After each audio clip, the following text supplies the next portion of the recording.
And welcome back to your favorite weekly sports show, ladies and gentlemen. It is, of course, ITC Sportsball. And I am your man, Jerome Span. You know, the prettiest face on ITC, baby. You see me. That's right. That's right. And of course, we are back with the normal crew. We have got that resounding hot take spitter, the man who rips like Dylan spits, the man who is known as the modern day microphone magisterial like Ali. He is that man. Hey, you know it's your boy Mase. Got the fro rocking the day, ready to go. Just let your soul go. And of course, we have got ITC's resident troll. That dude who sees a fire and says, I got gasoline, I got gunpowder, I got bleach. What's happening? He is that man, Darrell. It's hot. It's cold. I'm an angel. Here you go. Oh, I swear he just make this shit up like as you're right after you do the introduction, that little 2-second pause is where he makes his mind out what the fuck he gonna say. Swear. Oh, how surprised I am, I will tell you 0% because that is why Darrell is here.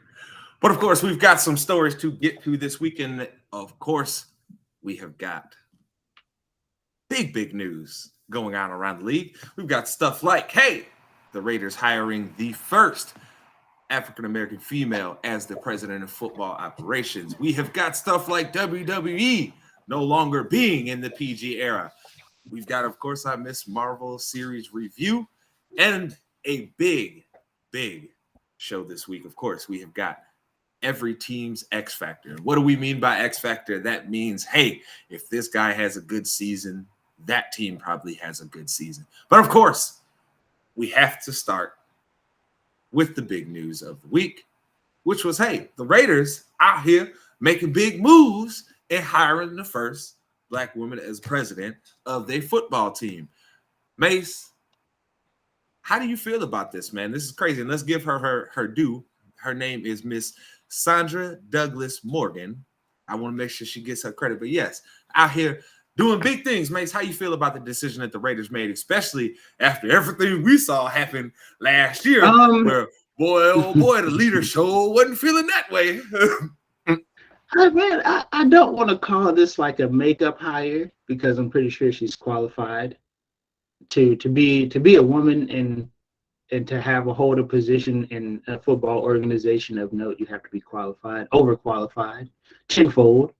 But a part of me is sitting here thinking like, they just got a PR makeup for old Gruden over there. But at the same time, you know, this could be Al Davis, or not Al Davis, the younger one. Mark Davis. Mark, yeah.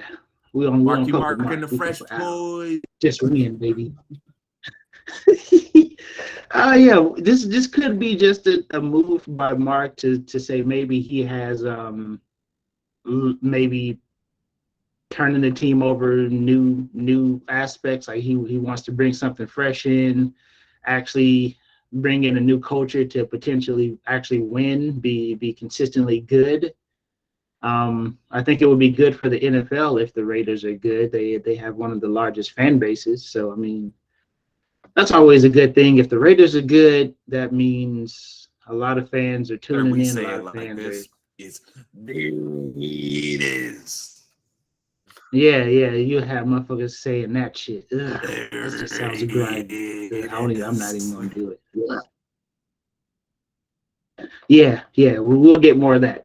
But this actually is a dope hire though. Like I'll be interested in the Raiders executive moves going forward. Like I want to see who they start if she's allowed to make personnel or like executive personnel changes, maybe like GM, coach, or whatever she sees fit. Like where does her power start and end, and what she's able to do. And I think that will be a huge that'd be a huge step forward if she's given given the reins to say coach X, Y, and Z aren't fit for the team, GM W's not, we need to get so and so. If she's able to make those moves, then I think that this hire will be more than just a PR face value. We don't want to be seen as the racist organization like Washington is. But hey, now, Darrell, I know you're generally more skeptical than me and Mase, right? Just in general, right? How do you feel about this? Knowing everything that happened, like Mase said, with John Gruden, right? Knowing that, hey, this dude got exposed for all his racism, all his sexism, all his bigotry, right? Do you feel like this is a move that we should take on face value? Or do you feel like maybe it is, hey, we're trying to capitulate and try and get people off our back and not have them thinking we're the racist organization like Dan Snyder? Here's your BS cover up. Let's hire someone black, make some history. Let's cover up all our mistakes, all our white people problems and being racist. That's cool. That's all I see it as. If they just hired another person instead of just saying, hey, let's look at it as a race value and saying as black, oh, we hired like a black person for this makes history. This is all that. That's just cover up bullshit. If you just did it natural and just hired another person with the same qualifications and not look at their skin, maybe it'd be a different story. But I'm just saying that's just a nice little good press, a little bit for time being. So to you, it smells a little bit funny, huh? It smells more so like, hey, we don't want the business and everybody in football to be talking about our racist coach from last year. We want them to be talking about how we're the first ones to, open the door up and make it more possible for everybody to become this position in the NFL. You don't think it's actually an earnest move. You think it's more so, hey, it could work out for us, but in the short term, it'll get these people off our damn back. Yep, it's just another racist backpack cover up. Like we can say that it's like door. We don't want a Spanish door no more. Let's get like a white boy going down the freaking thing. That's how that is right now. Dora is not even Hispanic anymore, bro. Why is Dora catching shots, bro? Why is she over here catching shots? And Dora didn't do nothing wrong, bro. All Dora tried to do was come out and teach kids Spanish, bro. Just a little bit of Spanish. We can't have no white guy teaching Spanish though, right? We can't just cover that though, right? That's what we're doing. I mean, jeez. Oh. That's what we're doing. We might as well change the rules. We might as well change the rules. I don't understand why Dora had to catch shots, bro. I don't understand. Dora ain't It was the closest. It was the closest that I could think of right now, and I'm like, I'm just in kid mode right now. So Dora did not do anything wrong. I'm sorry, Dora. I know you out here just trying to teach kids trying to live your life. Just a little bit of Spanish. That's all you're trying to do. I understand, Dora. How about this? Don't listen to Darrell. How about this? Instead of just changing Blue as a dog, just have him as a cat. And that's what we're doing right now. Let's have cat paw prints all over the thing, like cat prints. Let's do it. Just change it up. That's what they doing to me. Don't hire nobody black and try to make a good narrative out of it. Don't do it. We'll just change all the rules to every freaking thing. We'll just change all of them. That dog is not a dog, cat, bro. Yep. Oh, Blue is not a dog. He's a cat. He's a cat. Blue's a cat. We're gonna call him Green. Because the cat's green. It's gonna change it just like I can't with him, man. I can't. Regardless, though. Don't give me this racist. Look, Miss Sandra Douglas Morgan, congratulations to you. I think it's awesome that this happened for you. I'm glad to see that you got this hire, even if it is capitulating, right? Trying to get people off of their back and not have them thinking they're the racist organization. I hope it works out because I hope she gets to shine and has success as it. And that way it can open the door for more Black people to get in these positions of power, because even though the league is like 80% Black or something like that, we know damn well most of the GMs and coaches are not. So, hopefully this will help start course correcting to make things a little bit more representative of the people that are actually working and doing everything for the product. You know what I mean? So we'll see what happens there. But I know this is a great move, and I know Darrell had to be on fire when he saw this week. But it has become official. WWE has decided that they will no longer be in the PG era. Now, I know a lot of you out there are like, what? They've been PG? But yes, they've been PG for quite a long time. What you've been seeing has not been representative of what wrestling has been for the majority of the history of time. That wrestling has been a big product out there that people go and see and fill up arenas for, right? But Darrell, I see you over there shaking your head. Aren't you happy? Does nothing make you happy? What? I mean, I figured this, of everything I saw this week, I was like, this is going to be the one that finally puts a smile on Darrell's face while we sitting here doing the show. He is going to be happy because he is one of the main people told me for the longest, since I've known this man, talking about some, oh man, they need to stop all this PG stuff. This is stupid, da da da. So Darrell, you over there frowning, shaking your head. No, what's the problem, bro? I thought you'd be happy. I need a bullshit clock right now. I need that clock timer to just start instantly. Because why now? Why now? See, this is a pure example. This show has not been PG. Let's give for a clean example. We got Street Profits. A black tag team that have red cups. What are in the red cups? Alcohol, water, who knows? Baby. I know that cup ain't no darn PG-14. This is bullshit. Oh, yeah. See, I think you have a fundamental misunderstanding of how ratings work.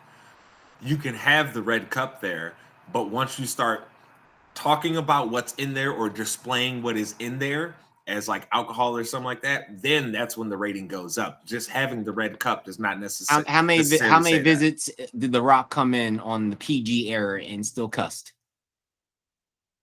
Did you ever notice at what time that they used to let The Rock do that? Did you notice at what time it was? Again, that was when the ratings have changed, and what you can get away with later on TV is now different, right? It's to where shows like Mayans now, because of the time slot that they come in on, even though they are technically on FX, which is considered a regular cable channel, so we're they going can to still be cursing like that. So Okay. again, Okay, you gotta know what the ratings are. You can't just say that.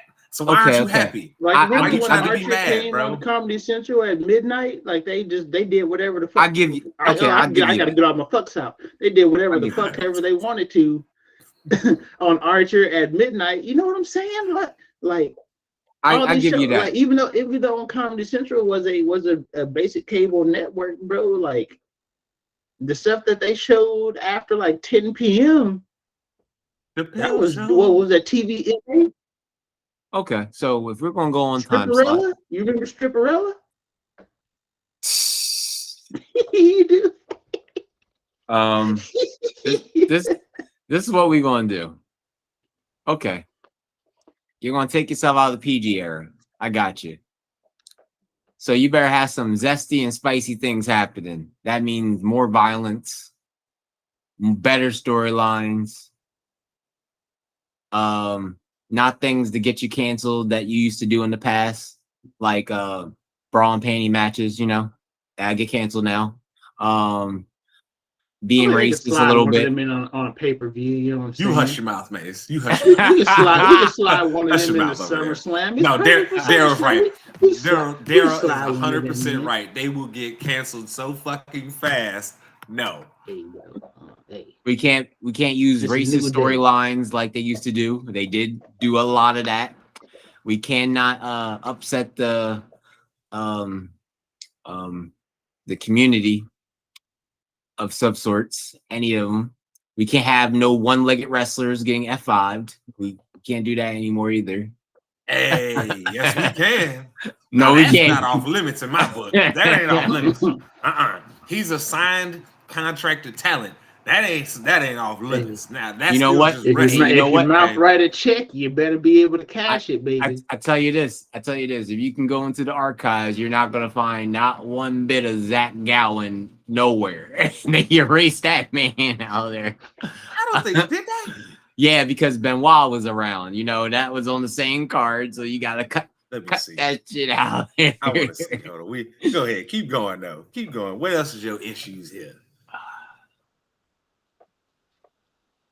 They don't have enough talent to really care enough about PG because they've been PG for such a long time. It's like you don't have the wrestlers to amplify that now. They're all too soft. They're not good. Like they have the stale gimmicks. But how do you know that when they've all been forced to Wasn't be PG old wrestlers dude for trying all to this kill time? people like 5 years ago, bro? What you mean they soft? Who?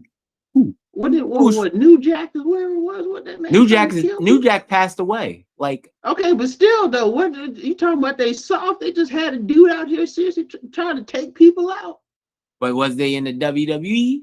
But hold on. Darrell, how do you know that though? When they've all been forced to play under PG rules for over, what has it been, like 15 years now, Darrell? They don't have the heart to do it. How do you know? I just have a feeling. This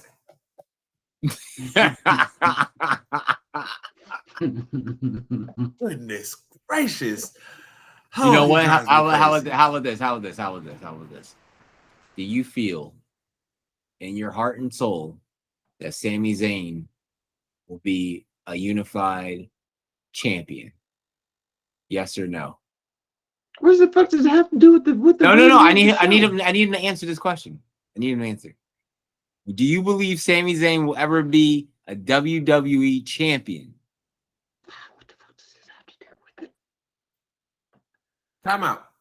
I'm trying to figure out what does that have to what the fuck does that have to do with anything? No, I need you to answer the question. Can you please answer it? I'll give you the explanation. He technically already was.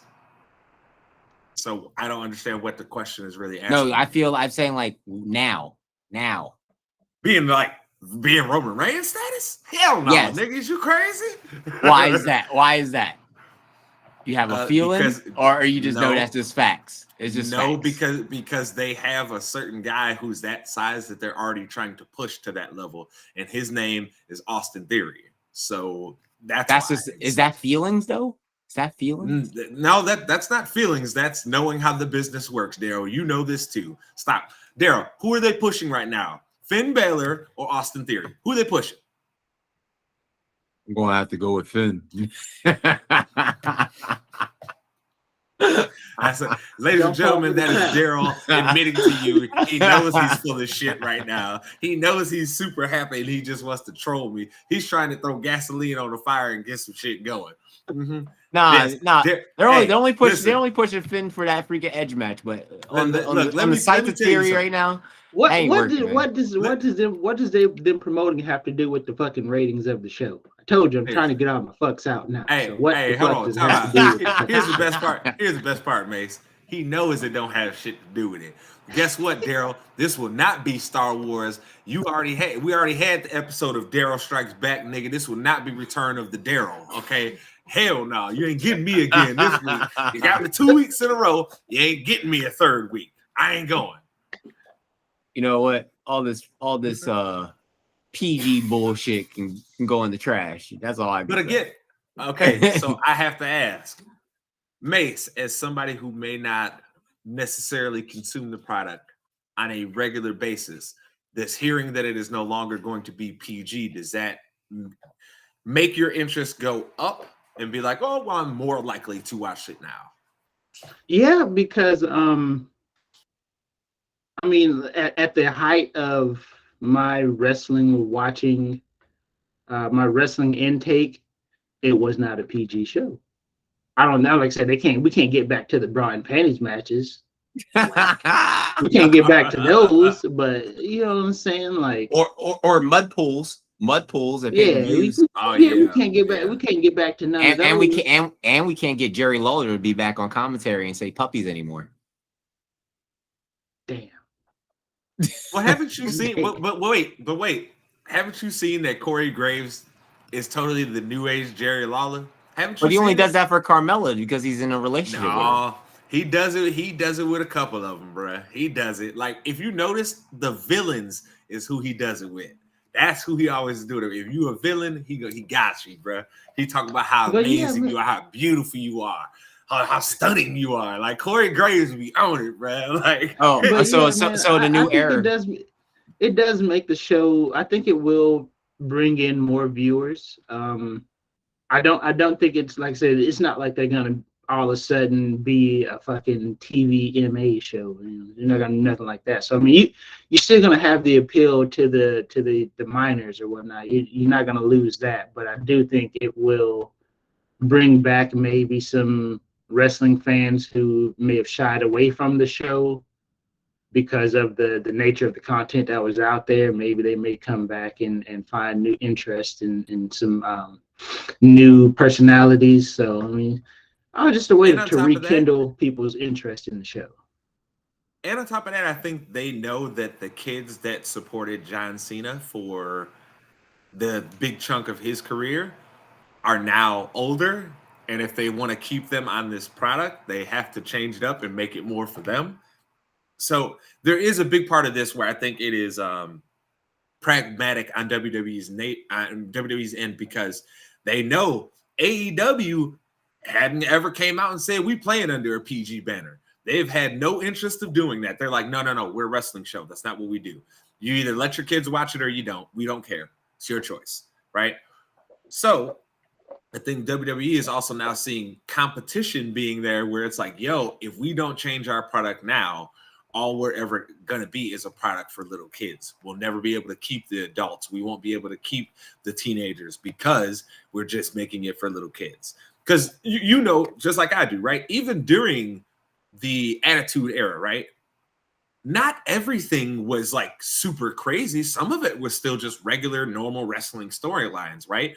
But it allowed the superstars that were capable of doing these things to have more edge, to have more of a rounded character, and not being these, especially the villains, not being these lame ass, cookie cutter villains all the time. It allowed villains to have different personalities and go about things in different ways. So I must say personally, I'm excited as hell. This is something that I know me and Darrell on ITC Combat talked about for years, man.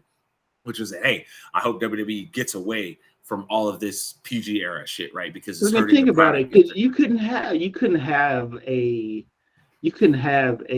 character like Kane that doesn't say much in this. I mean, there's no appeal to him if he's not speaking. If he can't do something crazy to you. Well, here's my whole thing. Go ahead. I think that killed Goldberg, honestly. Like everything, even though like people didn't like Goldberg, but Goldberg couldn't wrestle. He could not wrestle. That's what killed Goldberg. He couldn't wrestle. He bro. He was unsafe. When you are unsafe in the ring, you can't wrestle. It's that simple. I've heard you try and kill Nia Jax on this show for years. For the whole time we've been doing this shit, you've been killing Nia Jax. So, she unsafe. But now you want to talk about Goldberg. Mr. Unsafe, I ended Bret Hart's career. You want to talk about him. Get out of my face with that. Bret Hart spit on his boss. He deserves everything that's coming to him. So you wouldn't spit on your boss if you had the opportunity to, if that man screwed you over? Can't shit where you eat. Hey, hold on, time out. Not only did he, let's be honest, not only did he spit on him, but then he beat his ass in the back too. so he got that wop wop. So no, Darrell, you better stop it. You know damn well if you was Bret Hart, where you had the ability to do that, where you knew this dude had just fucked you over in front of all your people, like, hey, you gonna do this in front of my friends? Yeah, it was one of them moments. So which one would you? So which situation would you take? Would you take the whole Bret Hart incident, or will you take the Ultimate Warrior incident? Oh, I'm Bret Harting it all day. I'm gonna beat your ass. Oh, you're not gonna force Vince's hand to pay you like $1 million and then go out there and then come back? No. It's cool because I still like. because I respect business, right? Like there's a part of me where it's like, hey, you know, there is negotiation. You don't meet my price. I already got my price met somewhere else. It's all good. Then we have an agreement and we supposed to be good. I've done good business with you for years, right? I thought we were straight up with each other. And then you gonna go snake me with this nigga that went running off, took his ball and went the fuck home because he was mad.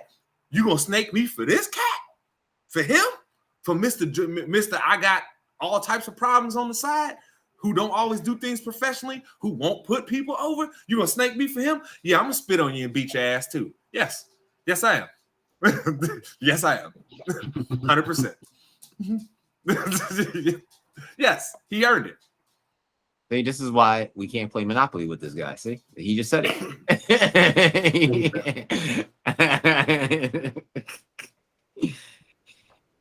I don't know what you want from me. Hey, look, I'm honest. I can lie to y'all and act like that's not what it is, but hey, at the end of the day, you do me like Vince did Bret Hart. Yeah, I gotta beat your ass. Come on, baby. That's principles. It's the principality, Smokey. It's the principality. Send your ass to NXT. That's not. You know what? I tell you the truth though. Like, even though we were like going to another era, like we're getting on the PG, I would say like most of the Triple H takeovers were pretty much what wrestling should have been for like on the main shows. Like that same excitement, if you understand. Like Triple H is when he was running NXT, when the takeovers are freaking crazy and everybody was like, we're going to watch the takeover before that scripted show, pay-per-view that we already know who's going to win. Like, at least we have some type of excitement or something, like that type of stuff. If they can bring back that type of excitement back to the shows, then I'm all for it. But other than that, if they still do the same bullshit. Well, haven't you been hearing all the rumors where they say Triple H is back in charge? Yeah, but he's not touching it. It's still Shawn Michaels and Brucey over there. Yeah. It's Shawn Michaels and Brucey. But we know who's in charge, baby. We know who's in charge. His name is The Green. You know what I'm saying? Like, no, we know who's running things now. And that's why if you've noticed, the product has started to already start taking a shift, both on NXT and on regular television product. Oh, so not after that skateboard incident last week. Hey, let's throw a skateboard. It disintegrates out your hand. It just disintegrates. Man, it's still wrestling, dog. So, some stuff is still gonna be a little hokey, okay? It's just like Star Wars, dog. Some of that stuff is still gonna be a little hokey, but that's why we like it. Okay. Yeah, I guarantee you got like 5 plays on Botchamania. God, he loves Botchamania. But keeping the things moving forward here, we have to give credit to a young man this week. This happened over the past couple of weeks. It is a young man by the name of Corey Evans. Now, why are we bringing up Mr. Evans? I know we are a sports show, but it's like, hey, when you see something like this, you have to give someone credit. So Corey Evans is a 16-year-old that saw a car. Well, he was driving in Mississippi. He saw a car swerve and crashed into a river. Without hesitating, he ran out, jumped into the river, and rescued 3 girls. Okay? Understand something, people. I do not lightly call people heroes. You literally have to do something actually heroic to me in order for me to call you as a hero. But I have to say, this young man, Corey Evans, is a absolute 100% hero. Because look, I know we all like to say, hey, if that was me, I'd do it. Nah, not all of us got it in us. Not all of us are heroes. You know, some of us are villains, but some of us are just, hey, we stand by. You know, we watch.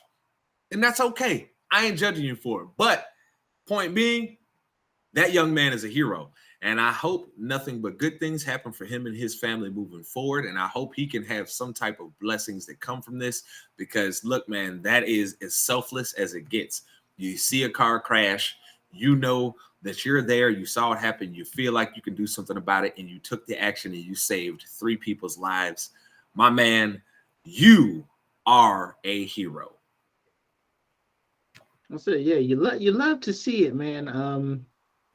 Like I said, everybody ain't got it in them to actually help out when they can. So, hey, you gotta hopefully, like I said, this young man, hopefully whatever endeavors he wants in life, whatever college he wants to go to, hopefully somebody slides him a cool little scholarship fundraiser. Maybe somebody sees this and they just fund his entire college career or whatever his endeavor is. Maybe this kid is on like the science team and he wants to make something and somebody freaking funds his invention. It's just something, just hopefully something good happens for him. Like I said, you love to see it, man.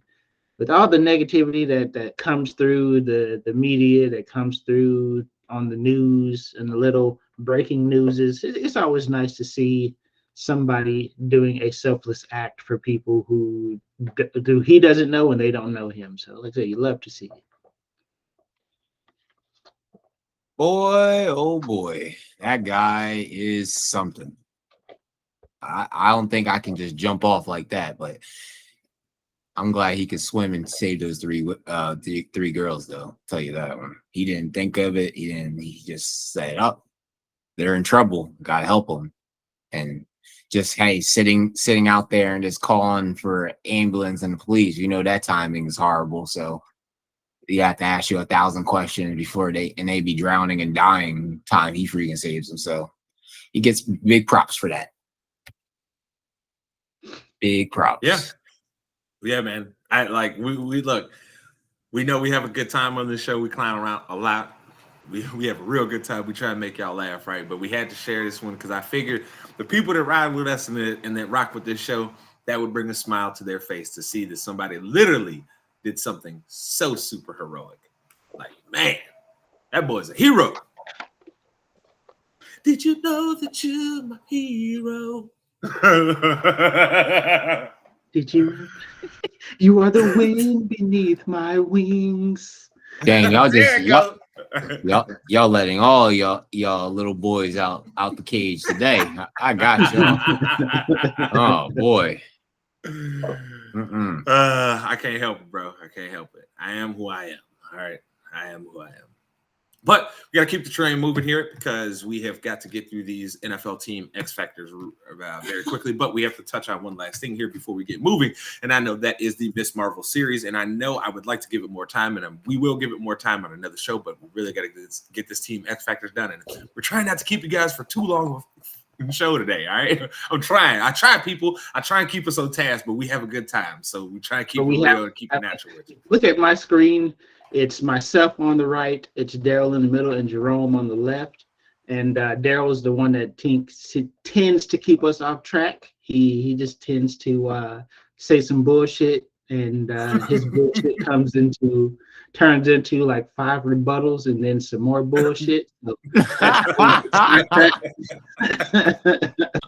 Rebuttals. Bullshit. This is crazy. I feel like a victim. Oh, you're the victim in this? See, this is where ow, Sway. Ow. That's all I can say. That's all I can say, man. Just get on my damn nerves. Shut up. You ain't no victim. You put a tear in my eye. I feel it. It's coming. You as much of a victim as the Scarlet Witch is in Doctor Strange. You a victim like that. She was a victim. She was dreaming about her boys. You shut up. She just wanted to know where her boys are. You shut up.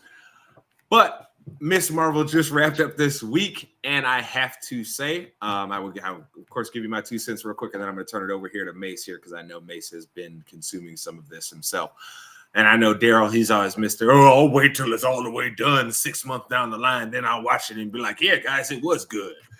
So you're damn Skippy. You're damn Skippy. So I will say, out of all of the Marvel shows that have came out so far, I would rate this and Loki as just as good. Those have been the best 2 in my book. I think Disney did a great job of making the show true to the character Kamala Khan as best as they could. And also leaving some very exciting crumbs along the way that lead you to believe that several things are coming, such as the mutants. So it's going to be very, very exciting to see where things go forward. I don't want to ruin the ending for anybody that hasn't finished it yet. There is some very important things that happened over the course, especially of the last three episodes, really. The whole series, actually, a lot of stuff happens, but the last 3 episodes, there's a lot. But yes, the show was excellent. I can't wait to see where they pick up with Kamala next, right? That's going to be dope. I'm very curious to see where it's going to be. Mase, how did you feel about the overall show? So I'm happy that they are like unapologetically Islamic. It doesn't, like I like the fact that it's a big part of the show without slapping you in the face with somebody's religion. Because I get that no matter which one it is, it's always bad to do that to people. But it's refreshing to understand that there are differences, that there are different people in this world. It's not all the same cookie cutter superhero. Like you can have a little girl or a teenager who doesn't like spicy food. That's probably one of the most hilarious character traits that she has. that spicy food be tearing her ass up, boy. But then I'm enjoying it. I'm not quite finished myself, but I mean the spoilers always tend to come around, so I know what to expect. But just consuming the show, it's very enjoyable. And like I said, the things that are gonna come because of this show, can't wait for it. Oh yes. So it is going to be an excellent ride there. I think I look forward to now seeing what's going to take place in She-Hulk Attorney at Law, because from what I understand, that's where Murdoch is going to make his first real big appearance back in the universe, really, and really like be actually a part of what's going on. So I am very, very excited. And from what I understand, all of this is still building to the Secret Wars. This is still all building to that. So, man, if we get to see the Secret Wars play out, that's going to be lit. That is going to be super, super lit. So I look forward to it. But got to keep us moving, like I said here, because otherwise we'll get stuck in the mud. Because I know Darrell, if I ask him his opinion right now, he's just going to say something real flagrant, and it's just going to get us off track. So I'm going to just keep us moving, right? But we have to now get to a very important segment for us here, which is the start of our NFL previews for the year.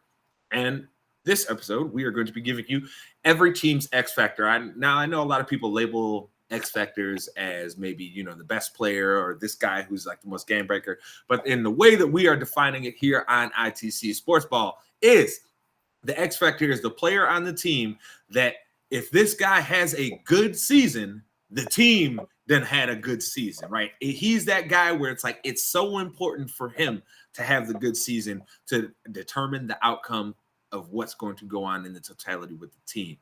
So, all that being said, my man Mase, who is your X factor for the first team on the list? The Atlanta Falcons. Yes, people, we are doing this in alphabetical order. Yes. So, for me, for the Atlanta Falcons, it's got to be Grady Jarrett. He has to be elite for them. He's got to be the stalwart that we know he can be.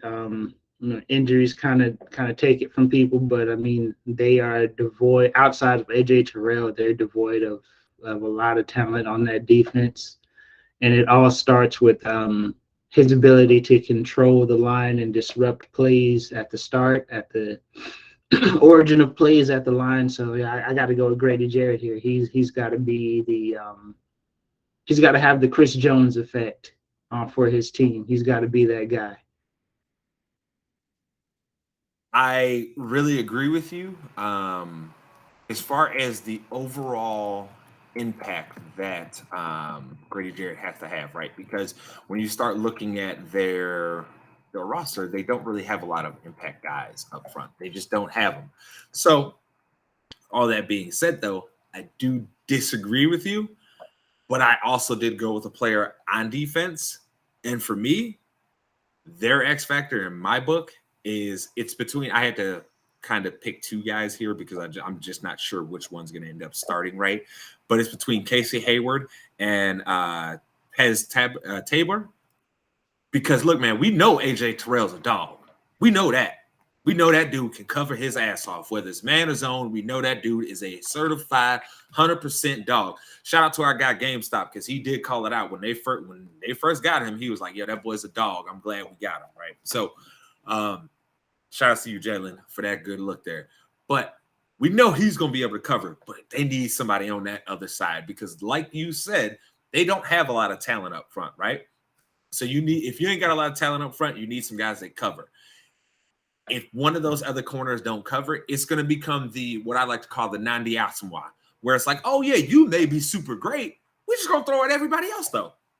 Y'all can't stop nobody else. None of these other corners can do shit, so we just go throw at them, okay? So I think one of those guys has to be, like, the X factor for them without a shadow of a doubt here. Because we know Marcus Mariota is going to probably stink it up this year, right? He's probably not going to be good. So let's just stop pretending like that's actually going to be something, right?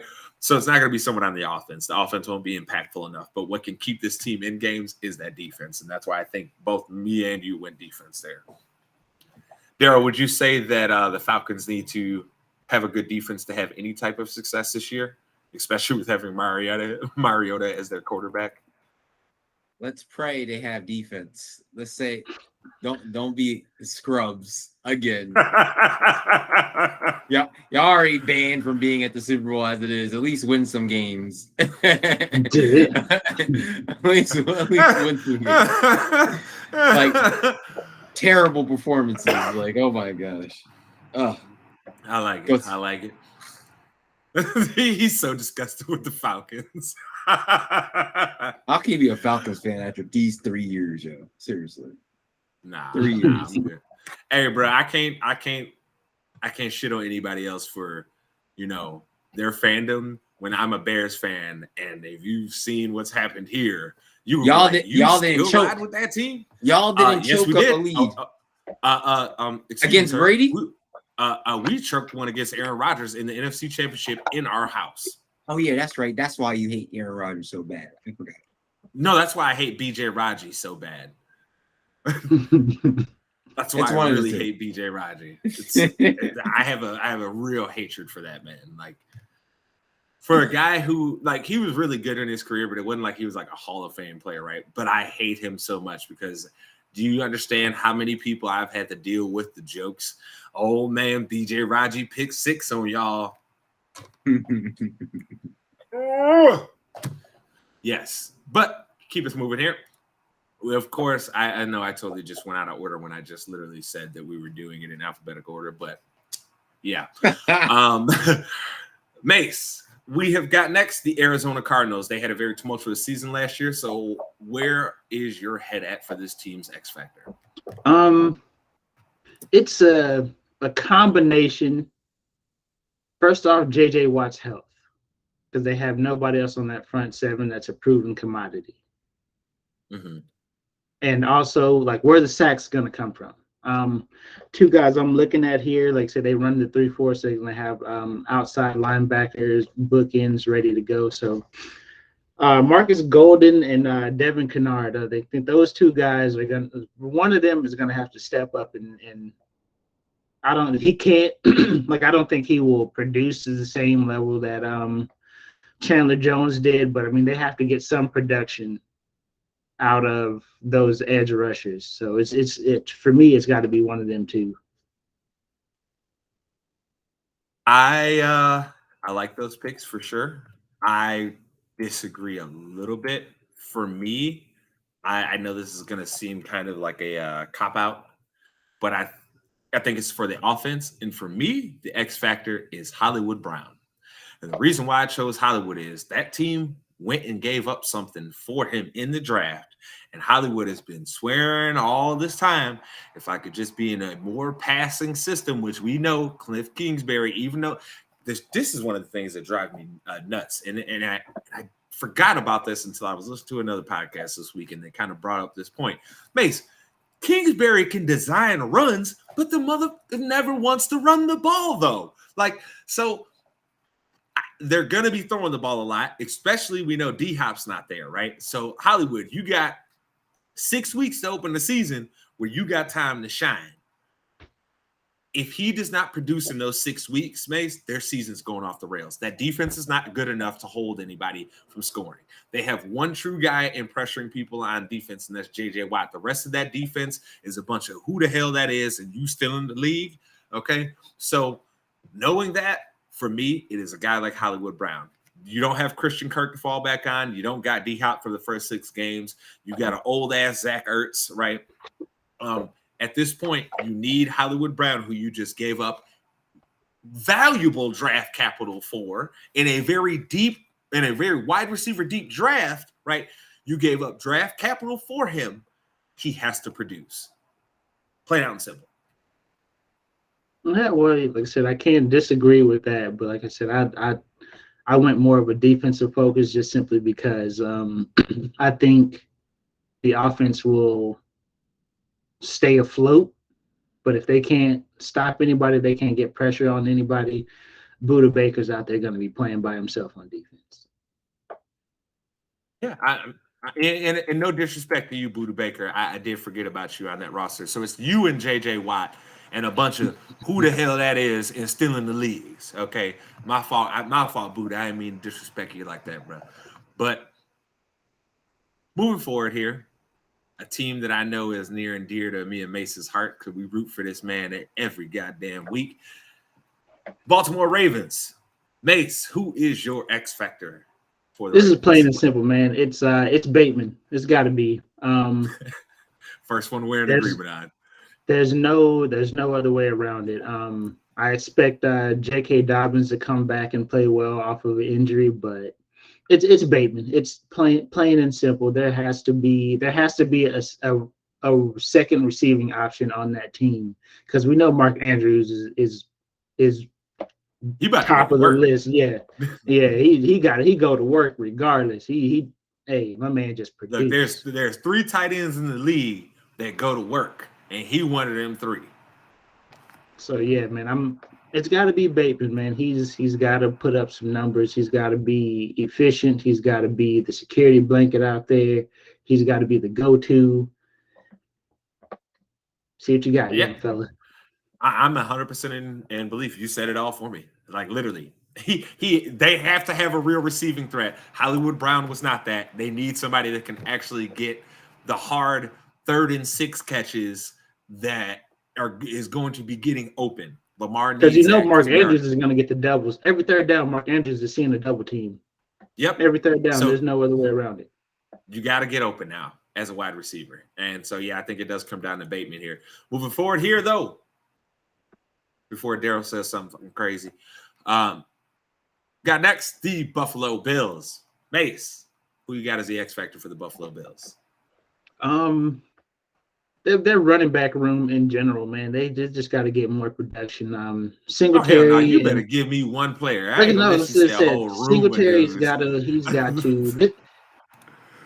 he's got to separate himself from the rest of the running backs and produce for that team, man, because there are times when Josh Allen looks pedestrian out there throwing 40 to 50 times a game, bro. You can't have that every single game. Like you have to be able. Their defense is so good. You have to be able to control the game at some points with the run game. So to get over that hump, as good as that playoff game was that we saw, to get over the hump, man, they just have to be able to hand the ball off. So Singletary, if it's not him, they or the Zach Moss is one of them two has to separate themselves from the rest of the running backs on that roster, and at least give you throw another number, man. They got to get close to about 800-900. If they can get 800 to 900, you know Josh Allen's going to do the rest, man. Just get him there. I don't think that was a bad pick at all. I think that's actually a very reasonable pick because they do need to run the ball more this year. But for me, it's Gregory Rousseau, man. Without a shadow of a doubt. Look, man, that defensive line, we talked about this last year during the season, right? They were like one of the best in the league, but they really didn't have anybody that was like, hey, I'm going to just whoop your ass down or down, right? You got Von Miller now. You know he could be a pressure off the edge. They're going to have to double team him. There's going to be more than likely have to be help pushed towards Ed Oliver, right? In the middle. So Gregory Rousseau, you're going to be facing a lot of single coverage out there, man. It's going to be you and that tackle a lot. You have to win because they need that defense to be able to get some stops because as mad as everybody wanted to be about what happened in the playoffs and how we all told y'all was a whole bunch of crybaby back bitches about it, saying, oh, everybody need a possession. The one fact stands here that I will maintain to the day I go in the grave. Your defense should have got a damn stop. And you know what would have helped with that? If y'all had some dudes to actually put some pressure on Patrick Mahomes. So Gregory Rousseau, you're going to have one-on-one coverage a lot. It's a make or break year this year for him. It's either you show people what you got now or to me, you a bust. Would that be fair? I mean, I think that's a fair statement. Like I said, everything is set up for him to play well. Like I said, Von and Ed Oliver are going to get most of the double teams and the chips, and they're going to move the line to their sides of the field. So yeah, he and you can also throw AJ Epinesa in that same line. One of those two guys is going to have to pull themselves apart from the other and prove that they can be a baller. What's the flagrant shit you was about to say, Darrell? Go ahead. I see. Oh, no, the team didn't come up yet. Keep it going. Oh, team, okay. Keep on going. Okay. Keep on going. Okay. All right. All right. Moving forward here, we have got next the Carolina Panthers. The Panthers had a pretty tumultuous season last year and a tumultuous offseason here with now concluding with picking up Baker. Got a huge chip on my shoulder, Mayfield, right? Mase, who is your X Factor player for the Panthers? Sound like a broken record here, man. It's McCaffrey. Playing if he's healthy, that's 2 to 3 more wins for that team. I'm just the guy. We know what he does when he's on the field. We know what he is when he's on the field. So you can't discredit his contribution. And that team is markedly different without him. So I just gotta go McCaffrey, bro. He's the man in Houston, bro. What does that mean? I have nothing else to say because I 100% agree with you. So we'll just keep it moving forward because that's what the whole season is. Either McCaffrey stays healthy or they're fucked because you can't depend on either of them quarterbacks to throw the ball a lot. So yeah, most definitely. But moving forward here, sorry Panthers fans, we've given you guys probably more time than you deserve over the past few years. So sorry, we didn't give you a lot here. Moving forward here, it is my team. Let me go first here because I know. Go ahead. You gonna go first. Go ahead. So go ahead. You know what, man? I'm going Cole Kmet here. I think he's going to be the second receiving option for that team, and I think he's going to a lot of times not necessarily be the check down, but he has to be that sure-handed security for that offense. So yeah, it's got to be Cole Kmet. Wild enough, 100% agree with you. Because I already know Mooney's a good player. I already know that. He faced the number one corner majority of the year last year and had success throughout the year. I know him and Fields has a connection, but like you said, he needs a second option.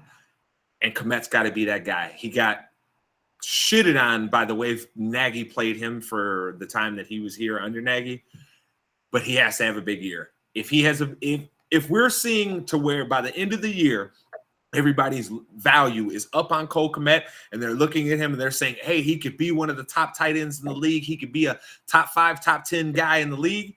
Then yes, the Bears got some. Now you're cooking with gas, right? Because now you know on offense, because that means if he had a good year, that means Fields had a good year. Mooney probably had a good year too. That means you got a lot going in the right direction because you have Mooney, Fields, Kmet, Montgomery. You got 4 guys at skill I'm saying, positions that'll all be good and for you don't really realize how much a receiving threat at tight end helps the run game because you think, oh, you just need a blocker in there. But when teams are putting another safety in the box instead of another linebacker, it makes it a lot easier to move around within that 5 to 10 yard. With majority of teams playing a lot of nickel now, like a team like the Chargers, right? Majority of their defensive downs, they play nickel. Even if you come out in base, they're playing nickel, right? You have to be able, like you said, you have to have a tight end that's a pass catching threat, that is somebody that is going to cause that defender to say, I can't just come crash down. I got to get back because that dude might come flying out, and then next thing you know, he's going right by me. So, yes, I 100% agree with you here. It is Cole Kmet, 1,000 million, whatever percent you want to say, right? It is 100%. He is the guy to me that, hey, if he has a great year, the Bears had a great year. That means they exceeded expectations of this year, especially with how rough that roster is right now. But moving forward here, we have got next the Cincinnati Bengals, who I still can't wait to see their new uniforms because I heard they're coming out with them like white hot jerseys like the So I want to see what them joints look like. But yes, here, Mase, who do you got as their X Factor player? I have Lyle Collins, and I have him moving to the interior of the offensive line as opposed to staying as a tackle. I think if he can rekindle the play that he had before the injuries in Dallas, I think that you alleviate about 70% of that Joe Burrow scrambling for his life in there. If he can be a stalwart in the interior of that offensive line, then I think that their success can be continued. Maybe not at the level of surprising teams and making the Super Bowl, but the Bengals will be a team to be reckoned with as long as Joe Burrow's upright. Funny enough, we both actually went Lyle Collins because I think he's still going to play tackle, right? I think they're going to keep him out there, and my God, do they need it? Look, Burrow got to have one side where he knows they're not just going to fold up and spread the cheeks for the defense, right? He needs one side, and I think the right side could be that for him. He seems to have generally good pocket awareness, but he also does have sometimes Joe holds on to the ball a little bit too long, and he's got to make sure he's doing a better job this year of getting the ball out. And sometimes just saying, hey, dog, I'm going to take this check down, right? Sometimes he that's one thing that most young quarterbacks have trouble with, right? No matter how good they are, you got to learn to take the check down. Even the great Peyton Manning and Tom Brady themselves had to learn to take the check down, okay? So, yeah, I go with Lyle Collins, too. He is, without a shadow of a doubt to me, the most important thing to them because, dude, you can't have invested that capital into him and not get results. You can't. It's just not. It doesn't work for you. But moving forward here, we've got another AFC North team. We have got the Cleveland Browns. Mase, who do you got as their X factor? I have Amari Cooper. We know what the run game is going to produce. We know Chubb is, regardless of who his quarterback is, who they have as receivers, we know Chubb is going to get his because that offensive line is spectacular. Even without J.C. Treader, who I'm still surprised is a fucking free agent. Like, how is this man a free agent when he was the centerpiece for the best offensive line in football, damn near. But, yeah, I think it's got to be Amari Cooper, man, because where else is the receiving – what other receiving threat do they have out there? That's fair. For me, it is Jacoby Brissett because we know Uncle Creepy's about to get suspended for at least 6. We know that's happening. Like, even though it hasn't came out yet, we know Uncle Creepy is going to probably catch at least 6 games, right? So, that being said, they're going to need somebody to at least not turn the ball over like crazy because we know that defense is going to be absurdly good because of what they have up front, right? We know that offense has the talent necessary there to have success, right? Because they're going to, like you said, Chubb is going to get his, plain out simple, I mean, Hunt's not a slouch as a spell either. So I mean, let's not act like it's on if Chubb gets hurt that they're in danger. So I mean, that running game itself is top tier. Absurd? Yes, it's Yeah, it's absurd. top tier. So for me, it's Brissett though. He has to go out there and not throw the games away. Because the defense is going to keep him in it. The running game is going to keep him in it. You gotta, if they want any chance of having success, you gotta go because like we said, it'll probably be 6 games, right? At least you gotta get 4-2 out of Brissett there. You have to. You cannot. He can't go 3-3, 2-4. You know, he can't do that. Y'all season will not recover. It won't. You don't have enough. And to the NFL executives out there that ranked Uncle Creepy in the top 10 when this man hasn't played a game of fucking football in over 2 years. Like how the I wasn't even gonna go there because I instantly lost all respect for that list when Lamar Jackson was not in the top 10. I don't care about how you feel about him. He was not even in the top 10. Lamar Jackson, MVP, was not even in the top 10. You have no respect for me on your list. Your list means piss all to me because guess what? That shows right away that you don't know what the fuck you are talking about. So that being said here, though, we'll keep the train moving. And of course, next in line, we have got the team that is near and dear to Mace's heart. How about the Dallas Cowboys. And I'm going to just go ahead and get mine out there real quick because I know Mace is about to give y'all a whole soliloquy about how the Cowboys need this or that. But for me, their X Factor player, and you're going to hate that I say this, Mace, but it's Dalton Schultz. Because if Dalton Schultz has a good year, that means CeeDee Lamb's probably had a good year. That means Zeke then probably had a good year. And that means, what's his name? Gallup then came back and he's probably having a good, successful year too.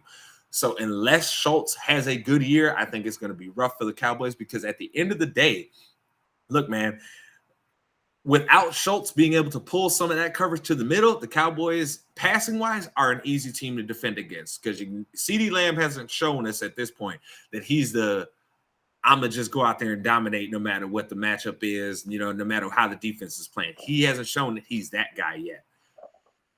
But at least if they have another true option in Schultz who can give them, he didn't even have to give him 1,000. He can, at the end of the year, be looking at something like 750 yards and probably 5-6 touchdowns. That means, hey, the Cowboys offense is rolling again, right? Because that means those check down passes that we know Dak will take, that means they're working out for him. That means they're getting yards after the catch. They're scoring. They're getting big plays.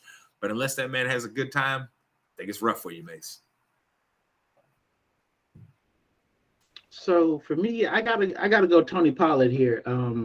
I think his touches as a runner has to go up for one.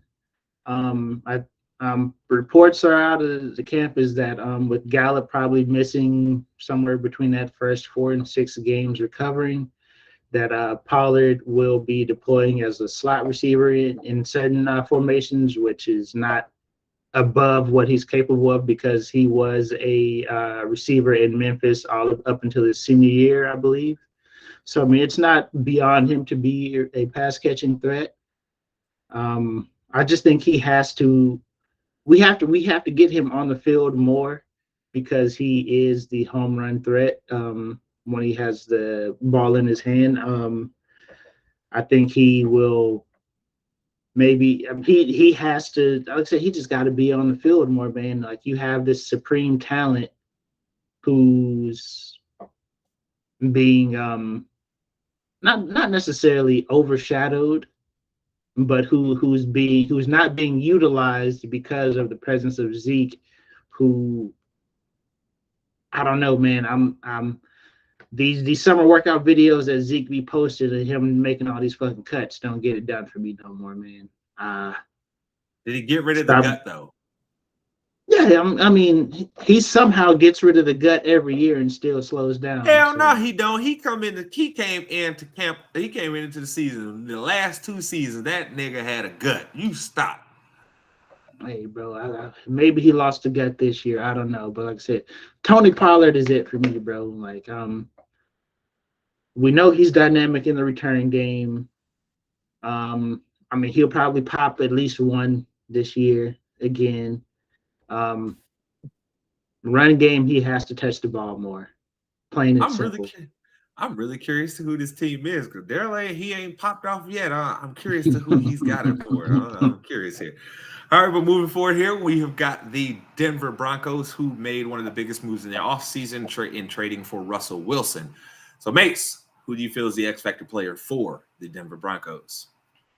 I think it's Justin Simmons. I think that the strength of their defense is their secondary, and I think it's all held together by Simmons. So I think he will probably be given more of a playmaker role instead of like a safety valve. So I think he'll have an opportunity now that we understand how good Surtain and Ojemude is. I think I probably butchered his name. I think that's his name, bro. I struggle. Yeah. I'm not even going to try and say it for so you. we've seen how well they can hold up in single coverage. So I think that's going to allow the defense to scheme it up to where Justin Simmons can be in a lot more situations and prove that he is a top 3 safety in this league that I think he is. So It's a respectable pick for me. It is on the defensive end, on the defensive side too, excuse me, but it is one of their defensive ends, and that's got to be Bradley Chubb. He's got to finally show up and show out as the guy that they drafted him to be. They used a very high pick on him. You need a guy like that to now finally show that he is truly a dominant pass rusher, because he's been good in the run since he's gotten in the league, right? I won't say that he hasn't been a productive player or somebody that's been a negative, but he has not been that pass rush force that they expected him to be, especially when playing across from Von Miller for all those years. So he's got to really turn it up this year and have a year that is, in talks at least for saying, hey, this dude might deserve some votes for defensive player of the year. That's what really the type of year they need out of him, because at this point, they don't have a pass rusher that is worth anything, not worth a damn. So he's got to be that one. But moving forward here, we have got next the Detroit Lions, who a lot of people are really, really high on, which is probably some people getting out over their skis, but they should be better this year for sure. Because the coaching does Dan Man Campbell does seem to have them going in the right direction. You know what I mean? So, Mase, who is your X Factor player for the Lions? So this one was tough. But I ended up falling on a unit instead of a player. I think that offensive line can be. No, man, hold on. We're not doing that. We know. No, I'm gonna make you. No. I'm pinning you down. You picking a player. There's no picking a unit. I am not picking a player because you got to pick a player. That offensive line by the end of this upcoming season, that the Detroit Lions offensive line will be rated in the top 10. I'm saying it right now. What a fucking cop out this guy. I'm saying it right now. What a fucking cop out. It's not a cop out. How is that a cop out? If the offensive line unit, you're supposed to pick a player. You're supposed to pick a player or maybe two at max. How, bro? That offensive line is going to determine how well that team plays. Here, let me show you how. My X factor for the Lions is DJ Chark, because if DJ Chark has a good year, that means they have found themselves a real wide receiver for one, and they got him on the cheap. And then on top of that, that means Jared Goff has had a good year, and the offensive line has had a good year. You see, Mase? You see how easy that was? You see? No. You pick a player. I think every other player's success on that offense depends on how well that offensive line plays as a unit. I don't give a damn if Chark goes off. It's going to be because Jared Goff can pack that thing for 5 seconds a play. Look, I don't have a yellow flag. I just tossed it. I'm saying thank you, bro. He knows. Damn, both of y'all. If Chark is getting old, if Goff is finding Chark consistently, it's because he can pat the ball for 5 seconds in the pocket. I said what I said. Oh, I can't wait. I can't wait to get to this team. I'm just waiting. Cool Mase behavior. Typical. All right, moving on here. We've got the Green Bay Packers. Mase, who you got as their X Factor player? I got Aaron Jones here. I think he's going to have to be the guy on offense. Let's just say what it is.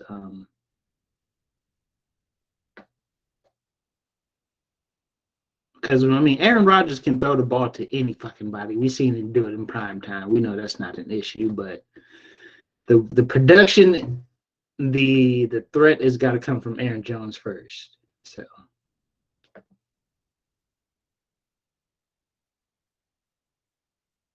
fuck the Packers. But that being said, for me, it is Christian Watson. Because at this point, we are looking at their wide receiving group. And when you look at a wide receiving group, I don't care who the quarterback is. If you say your best receiver is Sammy Watkins, my boy, you's in trouble. Because Sammy's going to give you 1, maybe 2 good games at the beginning of the year. And then he will fall off and you will be like, does he even still play football? So I have to say, for me, it is Christian Watson. He's got to develop quickly for the Packers to have success. I know Aaron Rodgers has got the myth and the legend of being able to throw to anybody, but let's be honest, he has had guys that are at least Ring of Honor level quality talents at wide receiver his entire career. He has never had this much of a diminished core, so we will see what happens.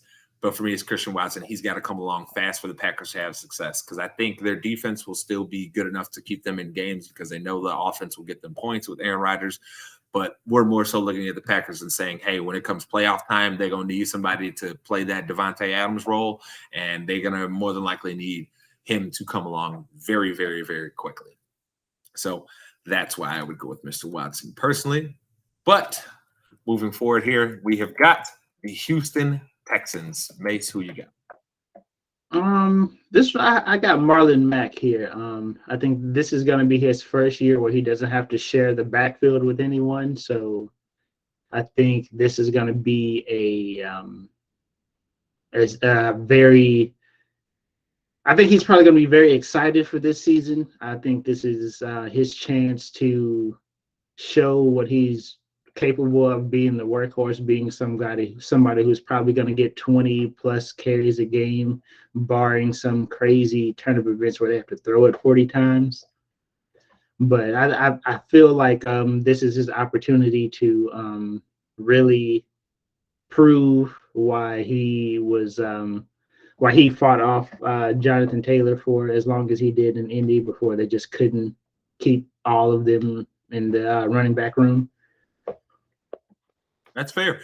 For me, my initial thought when I first looked at the Texans roster was most definitely the same guy. But for me, I went Davis Mills. And I know it seems a little easy saying the quarterback have a good year, the team has it. But I think the biggest thing is that they just need to see that they have a guy that can at least compete and keep them in games. Because until you can get another franchise quarterback, you at least want to have a guy that you know you can compete with and try and win some games with. Davis Mills, if anything, showed us last year he's got something there.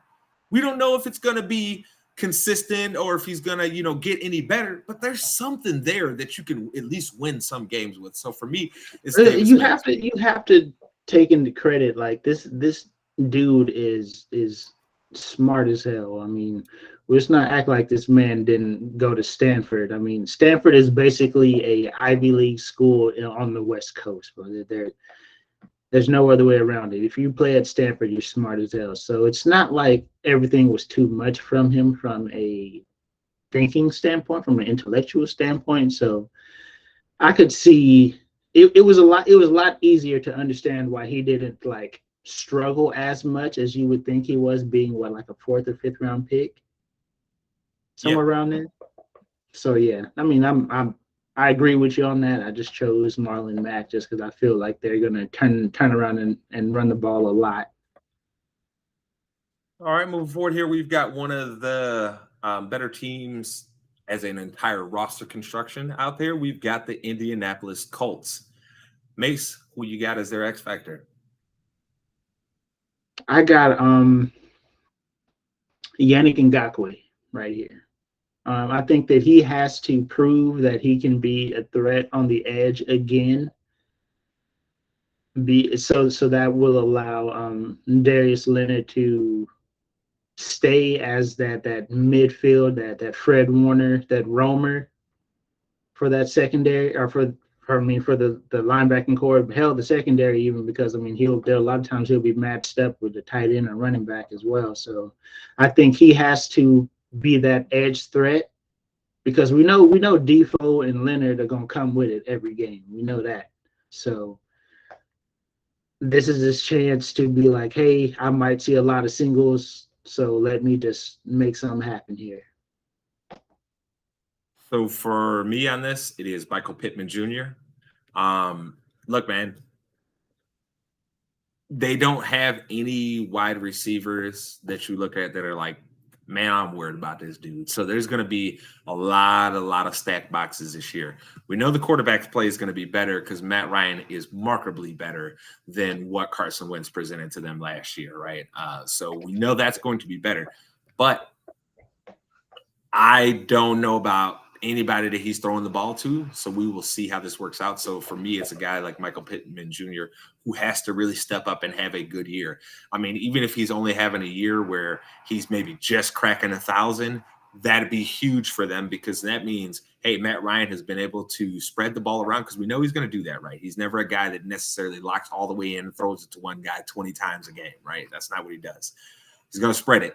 So Pittman Jr., you got to have a big year for them, because, man, them boxes, they about to be seeing 9-10-man boxes, okay? Like, Matt Ryan this is probably going to be Matt Ryan's first year playing and seeing one high safety 90% of the game.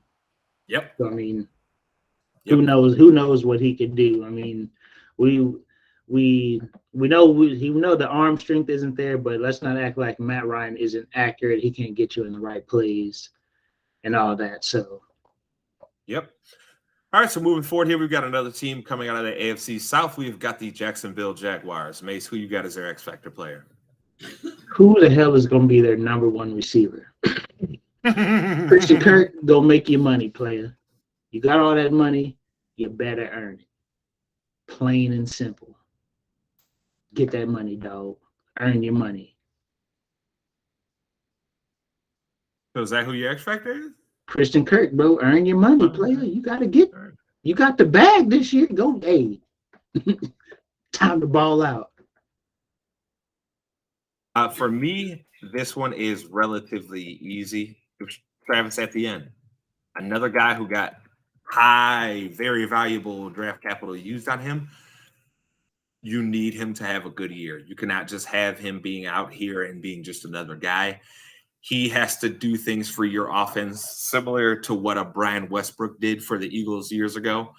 He may not necessarily give you 1,000 yards, on the ground, but he's going to give you, 700 to 900 yards in the air with like 4-5 touchdowns in both rushing and catching.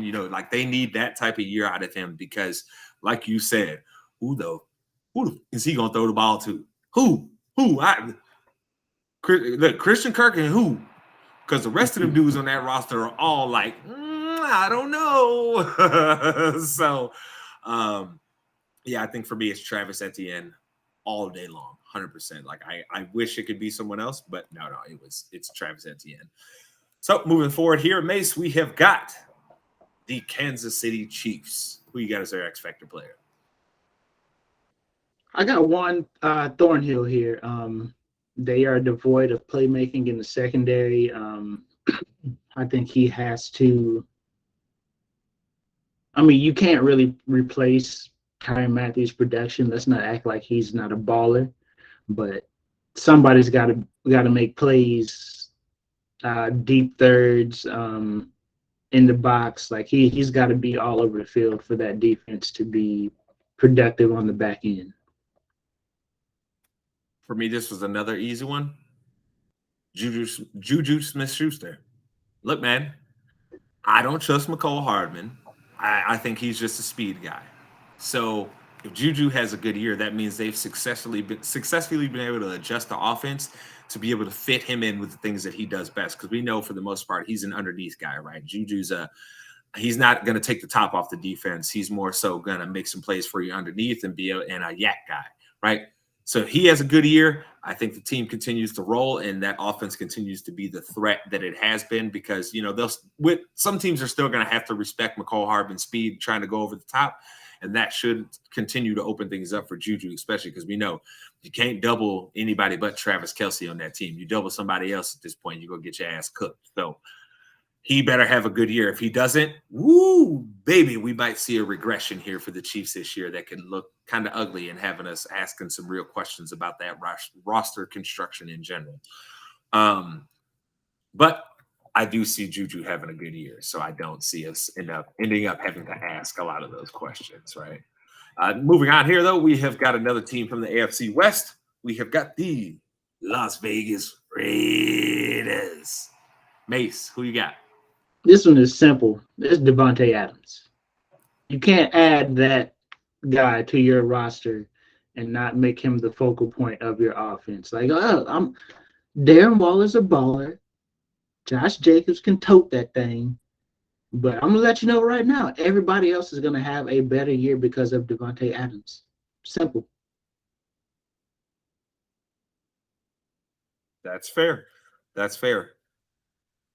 For me, this one's very, very easy, and it is Trayvon Mullen Jr. And the reason why I say this is because we know they got some dogs up front. Right, we know the offense is going to be good. We know that. Shit, they was good without a real number one last year. Now you gave this man Devontae Adams, the offense is going to be good. But that defense, they're going to need somebody to cover someone, okay? And Trayvon Mullen Jr. at this point has to show that he is a true lockdown corner, or at least a guy that you can say, we're going to stick you on the best guy, and he's not going to go crazy. If they can have that, guys like Max Crosby, guys like Chandler Jones are going to end up getting sacks. So they need someone like Trayvon Mullen Jr. this year to step up, because if they do not have that, boy, that defense going to be getting cooked all year long. Plain out and simple. So Trayvon Mullen Jr., you better step it up, because the spotlight's going to be on him this year, Mace. They can't say that they don't have the guys up front now. But moving forward here, we got another team in the AFC West. We have got the Los Angeles Chargers. Mace, who do you got as their expected player?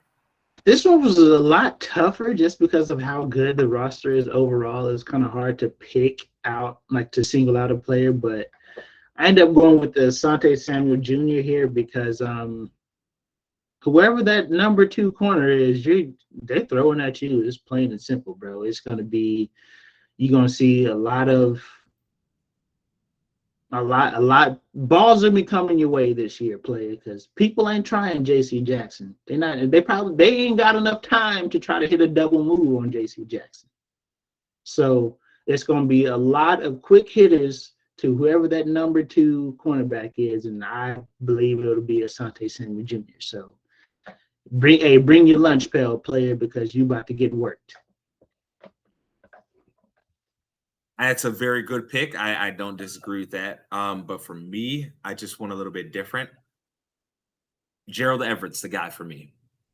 And the reason why I say this, Keenan Allen's getting older. Okay. We know what Mike Williams is going to give him. Who's the other passing threat? Because look, man, too many teams get caught in the trick bag of where, we can use our running back. No. Your running back should be like an addition to you having these other pass catchers. So then when you have to go to him, he can make plays for you too. It shouldn't be, we designing 45 throws a year for this guy to get him open, make sure he get them 45 receptions. Like, no, it shouldn't be that way. So for me, Gerald Everett. Gerald Everett, you are going to be facing a lot of single coverage. A whole lot, because you can't not worry about them 2 dogs on the outside with Keenan Allen and Mike Williams. You have to worry about them. You have to play Austin Eckler Eckler pretty fairly too because he's a good pass catcher. So Gerald Everett, you're the guy that's going to be seeing the most single coverage and the most advantageous coverages. You got to make some plays. All right, plain out simple. And you can't use the excuse of you got a quarterback to hold the ball too long now because we know that boy Herbert going to get the ball out and he going to sling that damn thing. So Gerald Everett, you are my guy for the Chargers. They most definitely need you to step it up there because if you don't step it up, I think the Chargers are going to get caught in kind of a Arizona Cardinals trick bag where it's like, oh, wait a minute. You guys started off hot, but now you're flaming out. Why is that? So that's most definitely someone that they need to make plays. But moving forward here, Mase, we have got the defending Super Bowl champion, Los Angeles Rams. Who do you got as their X Factor player? Oh, man. It's so easy to go with Aaron Donald. Anybody can do that, and you wouldn't be wrong. But I got Allen Robinson here because where is the production from out wide is going to come from? You know what I'm saying? We know what Cooper Kupp giving you, but Robert Woods and trading Robert Woods and losing Odell. I mean, there's a chance that he could still get picked up as a free agent later in the season. But at the jump, Allen Robinson, bro. This is your time to shine, baby. Someone have said that was last year, but you got to actually have a real head coach in order for that to happen, and not a jackass who doesn't know what he's doing. I wonder who I could be talking about. I wonder. Goodness gracious. Does my sourness really bleed through that badly? Yeah, it does. I hate Matt Nagy's guts. Oh, I hate his guts. I'm sorry, people. I know I got myself sidetracked complaining about fucking Matt Nagy, but for me, the Rams, this was one of the harder teams for me just because they've had some weird roster movement in the offseason. They've lost some people at key positions. So for me, it's like not a no name. It's Joe. I had to look up his name again because I almost forgot it. It's Note Broom, and he's their left tackle. And the reason why I say this is, man, Whitworth, as old as he was, that man was still a baller. Okay, he was still a certified 100% baller. Now you've got a bunch of questions and new guys coming in on this offensive line. You've got to see who's got it. And one thing that is factual is, hey, look, Matthew Stafford can do well for you when you protect him. If you don't protect him, he will still throw it up. So we got to see what their offensive line can do in this, in this cycle now, because Whitworth was really like the backbone of the line, I guess you could say, because he was the one guy that you knew you didn't ever have to send any help to, ever. No matter who he went up against, you didn't have to send no help. So we will see how that ends up shaking out. But Mase, moving forward here, we have got the Miami Dolphins. Who you got? I think everybody knows who the X factor is for this team. It's got to be Tua. Can he ball or can he not ball? That is the question, bro. It's got to be Tua. They're giving you everything you need. They've upped the offensive line.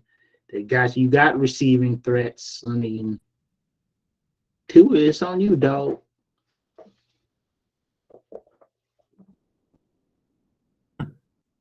Interesting. So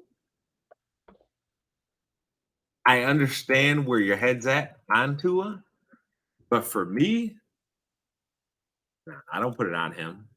I do not put it on him at all because there's still going to be – he is who he is. There's going to be limitations to the passes that he can throw, right? And there's going to be some limitations because of his height, right? For me, this one, very, very, very easy. Chase Edmonds. They need a running game. They have to start being able to play action and make some big plays in the running game. You cannot sit there and be asking Tua every game to throw the ball 45 times. You can't do that. I understand your receiving talent. You get tempted some games and it'll work. But there's going to be a lot of games this year especially in your division, okay, where you're going to need to be able to run the ball. And if you can't run the ball, you ain't going to do shit. You're putting two in a bad situation, considering we also know that offensive line didn't just suddenly get better just because they got Teron Armstead. They're not, look, that didn't fix the rest of them dudes on that offensive line, okay? The rest of them dudes on that offensive line was, okay? So let's see what happens. Chase Edmonds is the guy. He needs to have close to 1,000-yard season this year, if you want me to be perfectly honest. If he has anything less than that, Miami fans are going to be screaming about how they need a new quarterback in the offseason. So, but moving forward here, we have got the Minnesota Vikings, who have had some change in the offseason with the changing of the GM and the head coach. So, Mase, who you got here? Oh, man. This was another tough one, but got to go Jefferson here. I think he has to continue. It's easy, but you got to. It's where that team is trending, bro. It's where that team is trending, dog. What do you mean? You even try, bro. Yes. It's where that team is trending, bro. He has to continue to ascend, bro. He has to still be. I mean, I don't know what to say about the dude besides that every year he gets better. So you have to expect him to get better. You know his quarterback ain't gonna never get better. Oh, okay. I'm not mad at that pick, but for me, it is Dalvin Cook. They have to stop depending on Kirk Cousins so much to throw the ball. They have to. They have to have a running game. Without a running game, they are doomed because that defense is still in rebuild mode. I don't care if you guys felt it was Zim that was the problem there. No, y'all talent was the problem. Y'all did not have a lot of talent. Your GM did a really bad job replacing talent there. Okay, so I have real questions outside of Daniel Hunter, excuse me. I have real questions about everybody on that defense. Every last person, including Harrison Smith, right? That man's He's just old getting and getting old, slower. bro. Yeah. So I got real questions about everybody there.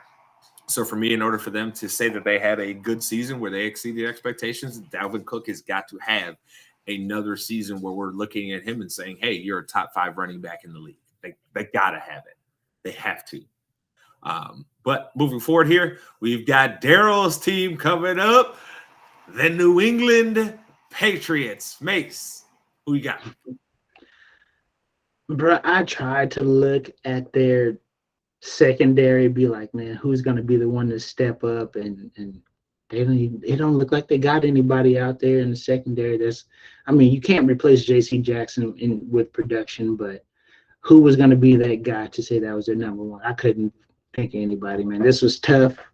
You can't put it all on Mac Jones, so I'm putting my X-Factor. I'm putting it on Devontae Parker. You're staying in the division, so that means you get to go to Miami twice. Hopefully that you develop some sort of animosity and try to bust their ass along with everybody else in your division. You were basically the throwaway player from your team when they were trying to retool the offense. They were like, we don't need you on the offense to be better. So, hey, bro, prove some people wrong right here.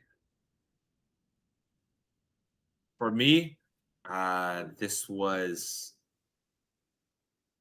I want to say it was kind of easy, but for me, it's Jonnu Smith.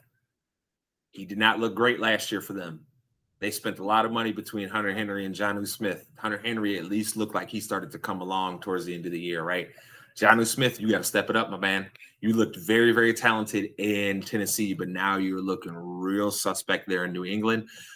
Mac Jones doesn't have nobody but Devontae Parker to throw the ball to right now on the outside, so he's going to have to lean heavily on the tight ends, and they're going to need you to step up. This has to look more so like the year when Brady had like only Wes Welker and then Aaron Hernandez and the murderer. What's his name? That is the murderer. Aaron Hernandez and Gronkowski. Him and Gronk was there too.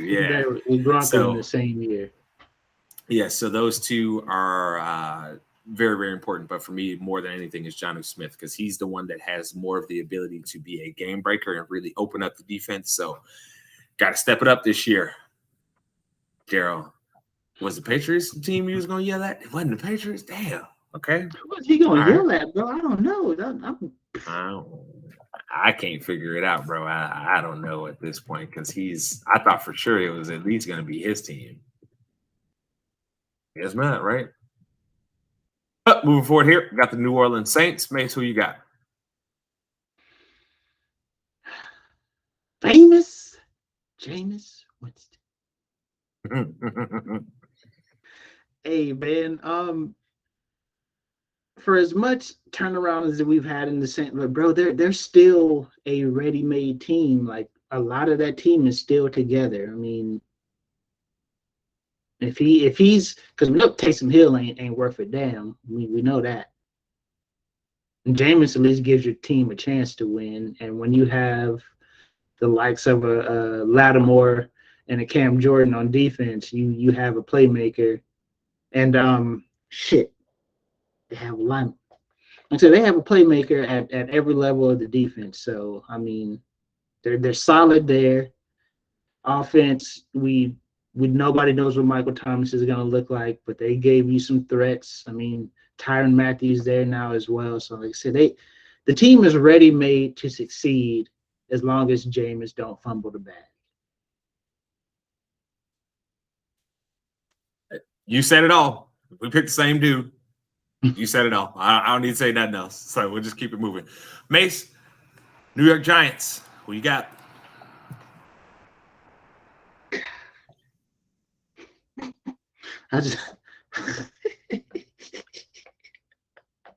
You hate them that much, bruh? Jeez. Bro, they didn't have a receiver. They didn't have a receiver catch a touchdown last year. Saquon Barkley was out by what, week 3? 3 or 4. It was one. Yeah, so I mean, it's so easy to be like, if they have a receiver catch a touchdown, they're already better than they were last year. If Barkley plays 10 or 12 games, they're already better than they were last year. But man, I don't know where to go here, man. That team was just bad all the way around, bro. I think maybe Daniel Jones.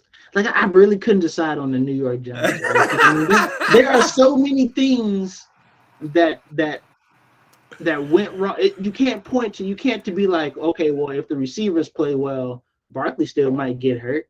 Or if Barkley get hurt, are the receivers going to play well? Man, if you don't hurry up and pick somebody. I gotta go Barkley, man. If he can stay healthy, maybe the receivers will be open some, because teams will be stacking the box. Barkley, he's and that I had to hold myself over the fire to pick him. I couldn't. I mean, it's not a bad pick. No, it's not a bad pick, but this one for me, I stuck with the offense too. It's Kadarius Toney. Okay, Kadarius Toney has to produce. I know I kind of sound like a broken record here, but these teams are investing valuable resources in these guys in this era of football. When you have early picks and you're investing those valuable resources, you have to hit on more of them than you miss.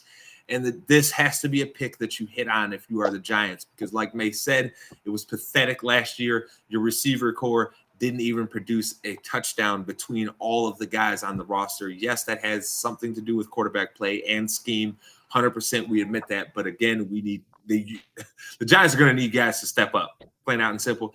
And factually, when it is a guy like Toney, who is drafted within the first 3 rounds of the draft, you have to produce. You have to. Otherwise, you're hamstringing that team. So for me, it's Kadarius Toney without a shadow of a doubt there. If he stinks it up, I don't know what the hell they're going to do, because then they're like even worse of a situation in their rebuild, because it's one thing if you know that Daniel Jones isn't the guy, right? But at least you got somebody to throw the ball to. It's a whole nother thing when you're like, oh my God, all we have is Saquon Barkley. So, Darius Toney and those boys, good luck to you this year. Because I know Giuseppe's about to be one angry football fan because I get the feeling, Mase, at the end of the year, we're going to be looking up and saying, these boys ain't got nothing but Saquon. Moving forward here, though, we've got the other New York team, and that is the New York Football Jets. Mase, who you got as their X Factor? This is going to be the one and only rookie that I picked on this list, and it is Sauce Gardner. I picked him. If he is as advertised, I think that will allow the defense to do a lot of exotic things, create some pressures, and just overall be a better defense. Because if he can give Robert Saleh that Richard Sherman mold, that guy where you don't have to worry about his side of the field, regardless of the coverage. Because, I mean, people knocked Richard Sherman for being a cover 3 guy, but, I mean, he proved himself in man coverage. What they don't understand, what most people that say that don't get, is that at some point, all zone turns into man. All of it. So, yeah. Especially that Seattle coverage where you're playing a lot of match cover 3. So it all turns into zone event. I mean, it all turns into man. If Sauce is as advertised, I think we could see a better New York Jet product out there, especially on defense, given that their head coach is a defensive-minded guy and knows how to scheme up talent to show their talent. For me, this is one of, I think, 2 rookies that I picked in this entire thing. Garrett Wilson. Look, man, we don't know what Zach Wilson is, right? Because he didn't really have anybody to throw the ball to last year. I mean, like, for goodness sake, like, if you look at their roster, it was like, yuck, right away, right? So we know Garrett Wilson was good in college. Me and Mase were both high on this guy going into the draft, right? We know he runs crispy routes. He's got the athletic ability that he needs to be able to get open. He's got good hands. So Zach Wilson's going to need to lean on somebody, and I think that's going to be the guy that he leans on this year. And that's going to have a lot to determining whether Wilson is going to be somebody that they can roll with into next year, or whether they're saying, dog, it's about time to move on here. We're going to need to Sam Darnold this and get him up out of here and just get our next guy, right? We will see. But for me, it's Garrett Wilson without a shadow of a doubt. That guy has to have a good year for them, especially as high as they picked him in the draft, right? The Jets are another team that we could talk about. They have enough holes to where basically they could have picked anybody that's a great player. So you're going to need a guy that you picked like Garrett Wilson to produce for you. Moving forward here, though, we got Darrell's favorite team, the Philadelphia Eagles. Okay, now that I'm done. Now I'm done. I'm done. You're not going to do this to me. There's no X factors here. You can stop. You can skip over this bullshit because you can dream, you can wonder, you can say, oh, he has potential. This team fumbles the bag every flipping year. We're not even counting that dumb Super Bowl either. We're not even counting that. That was a given. That was like Illuminati given right there because we know damn well Brady. That was probably Brady at his worst. There's no X factors here. Skip this team. Thank you. Don't let them have dreams. It's the same thing as the Sixers. You think James Harden is going to get you to the finals? No. This is the same difference. Go ahead. Skip this team and call it a day. I'm done. Who you got as the X factor for them? We should have known it was going to be the Eagles, Mase. You know what, man? I'm picking somebody who's pretty much going to be out there one-on-one every game. I went to Hassan Reddick here because you look at, I mean, we know Slay gets slighted all the time as a cornerback, but people really act like Slay ain't that dude. So they need something else. Because Fletcher Cox is getting old. They drafted Jordan Davis, so I mean the interior of that defensive line will be solid enough but they have no edge. They have nobody on the edge that threatens you. And Hassan Reddick is the only player who's at least shown glimpses of being that guy. So I think I think this is a year for him to go out and be a double-digit sack guy. I mean, he's got everything working for him. Like I said, the interior of the Eagles defensive line will be stout. I mean, Fletcher Cox he still produces. Jordan Davis is two people in one. So I'm not mad at that pick. I can completely understand because Hassan Reddick does have to have a good year at this point. Because if he has a good year, that says their defense probably had one. But I disagree with you. I went to the other side of the ball. Miles Sanders was my guy. You have got to get a real running game going outside of what Jalen Hurts does for you. You have to. Somebody else has to be a threat to run the ball. Because look, man, I think everybody knows on this show, we're fans of Jalen Hurts. We rock with him, except for Darrell. We know Darrell don't fuck with nothing Philadelphia. He say all of them can go to hell. But with Jalen Hurts, we're fans of him. But, man, they were asking that young fella to do a lot last year. And, hey, there was plenty of times where he delivered. But you should be trying to make your quarterback's job easier. In a real easy way to do that is to get a true running game going and to have a threat of a running back. Because we know Miles Sanders can be a threat in the passing game. We know he's got good feet there. He's got good hands. So we know that. But golly, we need him in the running game because you cannot continue to ask Jalen Hurts to drop back 40 times and try and just go out there and make the best decision all 40 of those times and get it right more than he gets it wrong. You're asking a whole lot. That's too risky of a game. So I think they need Miles Sanders to really have a good year to where they didn't have to ask so much of their offense production from Jalen Hurts. Because, look, if you're getting it from Miles Sanders, that means A.J. Brown and Devontae Smith are both going to be facing some single coverage on the outside, and that's when you could really make some plays there. Okay. Moving forward, we have got the Pittsburgh Steelers. Mase, who you got as their X Factor? The easy choice here would be Najee Harris, just because they're going into a transition with a quarterback. But I think Chase Claypool has to be the guy that he's. I'm pretty sure the bonehead plays he won't make anymore. I think he's got to be the dominant receiver out there. He's got all the physical tools to do it. He will be seeing a heck of a lot of single coverage because whether it's Trubisky or it's the rookie. Damn it. Pickett. There we go. Yeah, whether it's regardless of who it is, they will be stacking the box to keep Najee Harris in check. So yeah, Claypool, you're gonna have to win. You're gonna have to win big, and you're gonna have to win often. So for me, this one is Mitchell Trubisky. Very easy. You need something better than what you got out of Ben Roethlisberger last year, and you are a legitimate Super Bowl contender.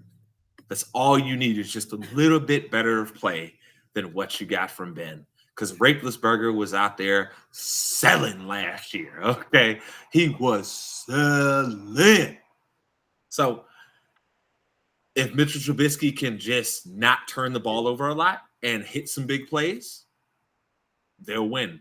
But we don't know if he can do that. So for me, I mean, you could say the quarterback position, but at this point, I think he's probably going to end up starting like at least half of their games.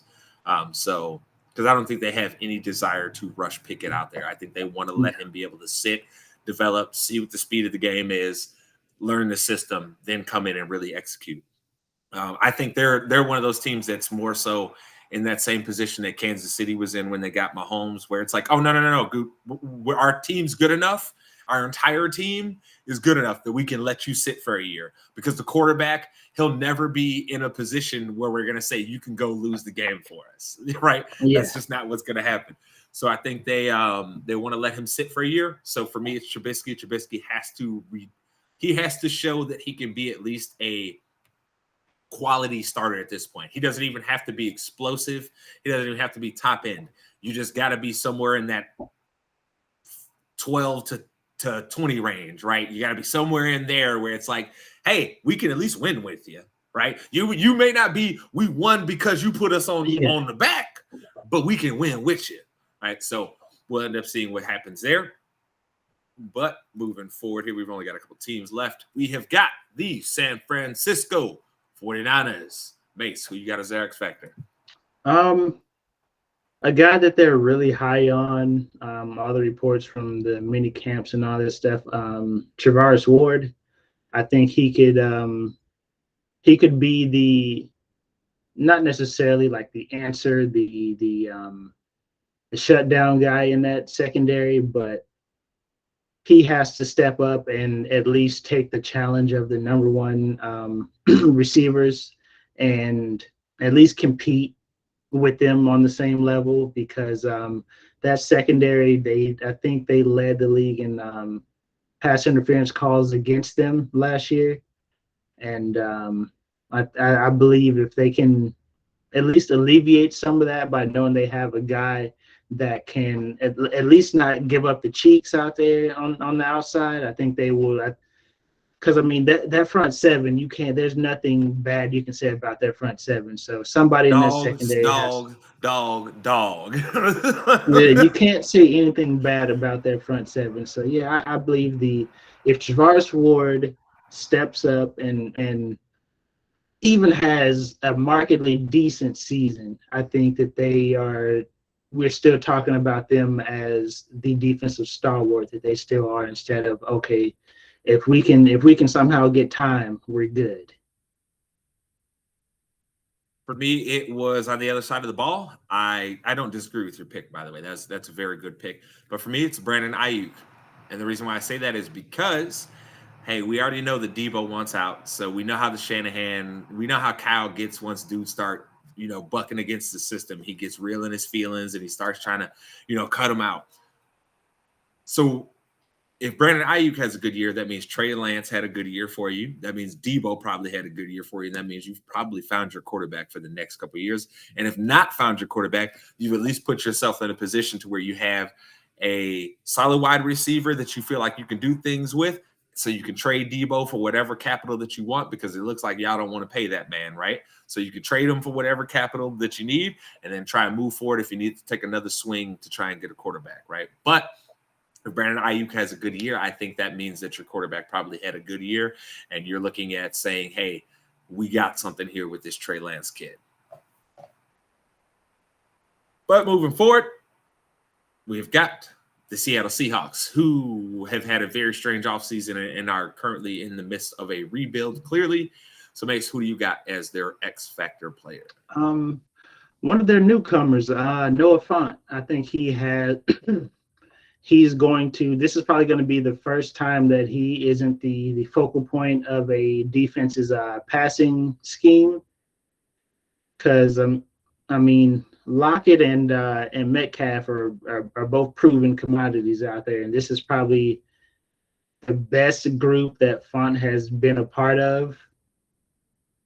So, yeah, man, I think that he's going to see, just because teams have to play it this way, I think he's going to see a lot of single coverage. And nothing's better for quarterbacks still trying to prove themselves than having a tight end that can win against a team's safety or linebacker or whoever.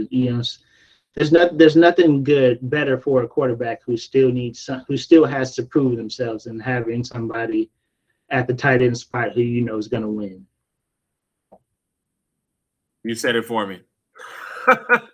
You said it. I don't disagree with anything you said. Noah Fant was my guy. He's really the barometer for me this year on, did Drew Lock throw your whole season away or not? All right, moving forward here, we have got the Tampa Bay Buccaneers. Mase, who you got as their X Factor? I got Leonard Fournette here. Tom, you can't just, especially with the moves, with the people leaving in the interior of that offensive line, you cannot have Tom Brady having pressure in his face. I think that it would be wise if they were to lean on the run game more. I mean, at some point you have to. You just can't expect Tom to go out there at fucking 59 and a half years old to throw the ball 40 times and get you to the promised land. So, you say 59 and a half? Yeah, bro. I think Leonard Fournette has to demand the ball, demand that they hand the ball off to him.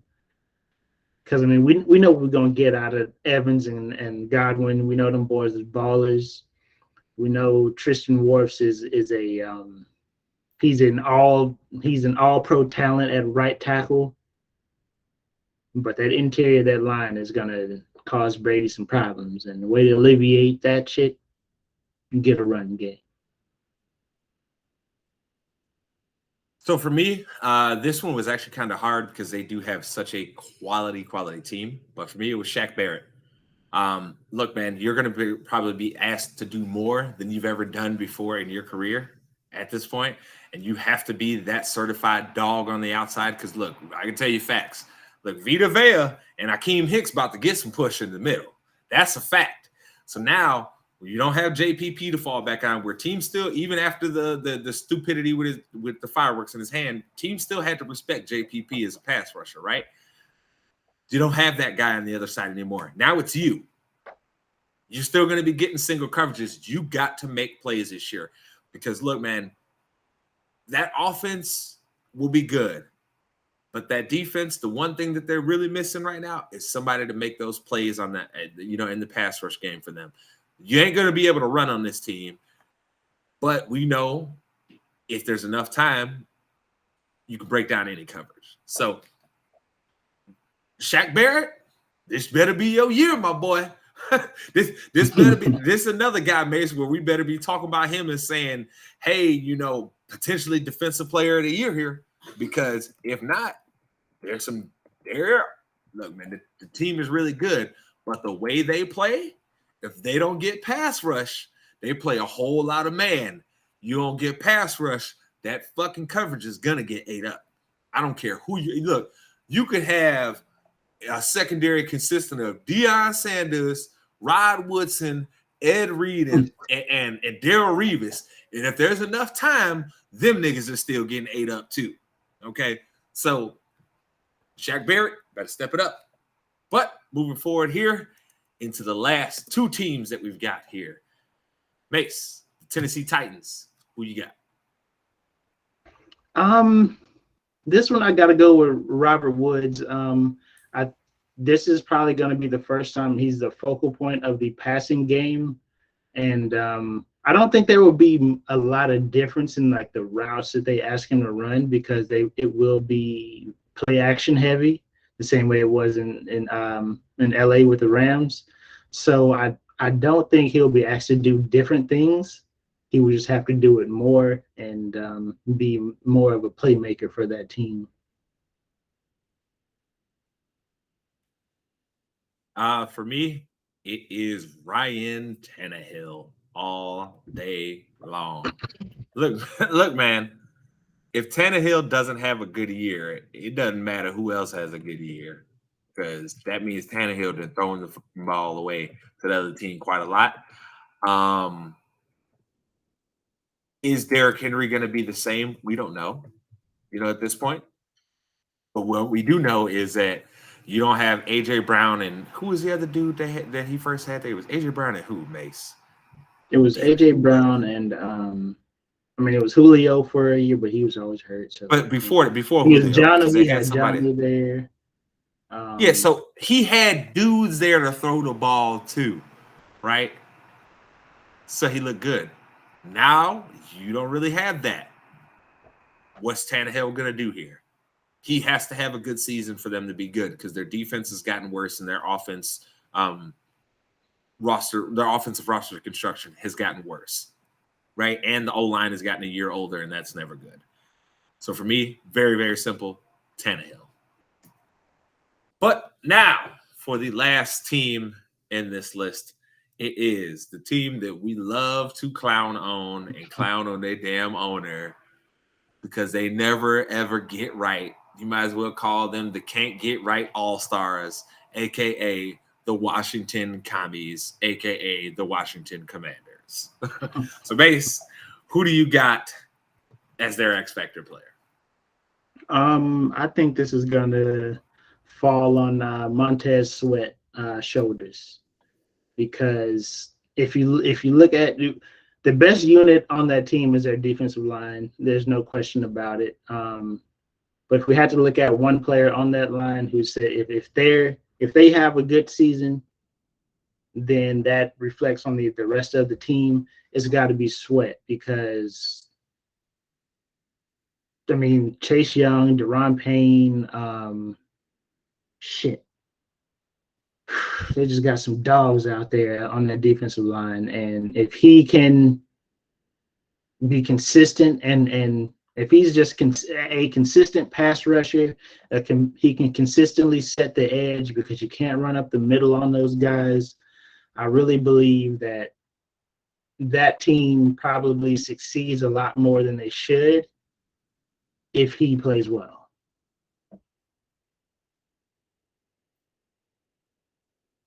So you really believe that? I just want to know, do you really believe that it's I mean, Sweat? no, I think they're still going to stink it up, but I mean, shit. I had to choose. Oh, goodness. Okay. Oh, my goodness. I've been sitting here listing off all of our picks, Mase, right? And instead of putting Montez Sweat, I put Montez Ford. Whoopsies. But for me, this is a very, very easy one. Antonio Gibson. Look, man, whether it is Heineke, which I think he will probably end up being most of their quarterback snaps by the end of the year, right? Or it is that terrible idea called Carson Wentz, you're gonna need a running game, right? You can't depend on either of those guys to consistently drop back 30, 40 times and go win you the game.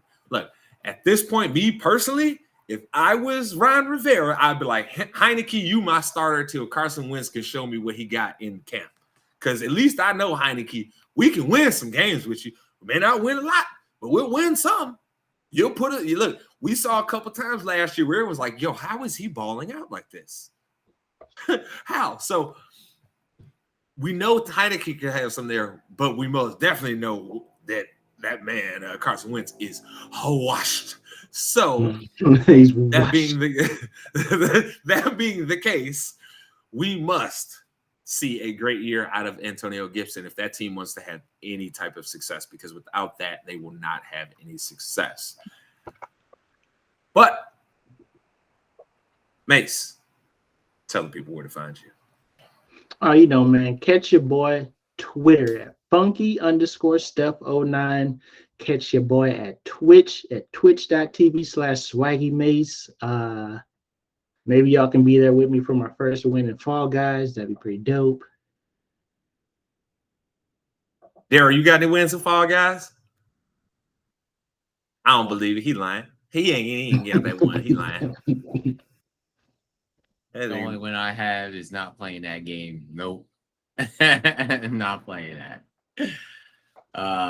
Fall Guys. I'll play it with you, but that shit is full of disappointment and nonsense. Darrell, tell the people where to find you. Mr. Low Elo Janitor. Low Elo. Find me under a bridge. That's about it.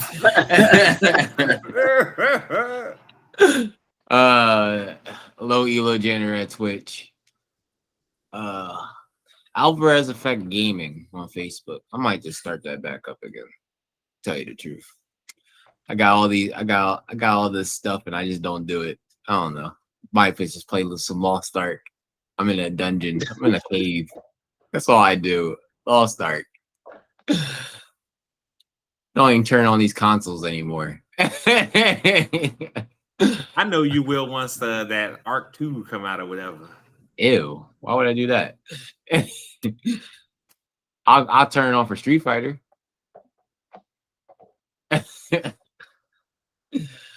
Knocking heads off. I don't even turn it on for Yu-Gi-Oh anymore because everybody's trash on Xbox. Bet you Mase will give you the work though. Hey. And you guys know where to find me at Jace Fenderman everywhere. Instagram, Twitter, Facebook, Twitch, all that good stuff. You'll either see my pretty face or the ITC logo. But yes, ladies and gentlemen, thank you for riding with us on this episode on YouTube, Spotify, Google Podcasts, all that good stuff. We thank you. And this, again, was another resounding episode of your favorite weekly sports show. It is ITC Sportsball. Loudest whisper ever, Mase. Loudest whisper ever. Ever.